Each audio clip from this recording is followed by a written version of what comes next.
Governor Punjab سردار سلیم حیدر خان سے Sargodha press club کے وفد نے ملاقات کی، جس کی قیادت صدر پریس کلب عبدالحنان چودھری اور جنرل سیکرٹری شیخ محمد رضوان نے کی۔ ملاقات کے دوران سرگودا کے صحافیوں کو درپیش مسائل، فلاحی تجاویز اور آزادی صحافت کے فروغ پر تفصیلی بات چیت ہوئی۔ صدر پریس کلب عبدالحنان چودھری نے گورنر پنجاب کو صحافی برادری کی نمائندگی کرتے ہوئے سرگودا میں صحافی کالونی کے قیام، صحافیوں کی مالی معاونت، ایکریڈیشن کارڈ کی فراہمی اور ہیلتھ انشورنس جیسی بنیادی سہولیات کی ضرورت سے آگاہ کیا۔ انہوں نے پاکستان پیپلز پارٹی کی جمہوریت کے لیے قربانی کو خراج تحسین پیش کرتے ہوئے گورنر پنجاب کی آزادی صحافت کے حوالے سے جرأت مندانہ موقف کو سراہا۔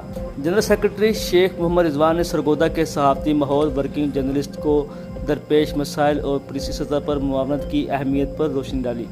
وفد کی جانب سے گورنر پنجاب کو سرگودا پریس کلب کی اعزازی ممبرشپ بھی پیش کی گئی، جسے انہوں نے بخوشی قبول کرتے ہوئے جلد پریس کلب کا دورہ کرنے کا عندیہ دیا۔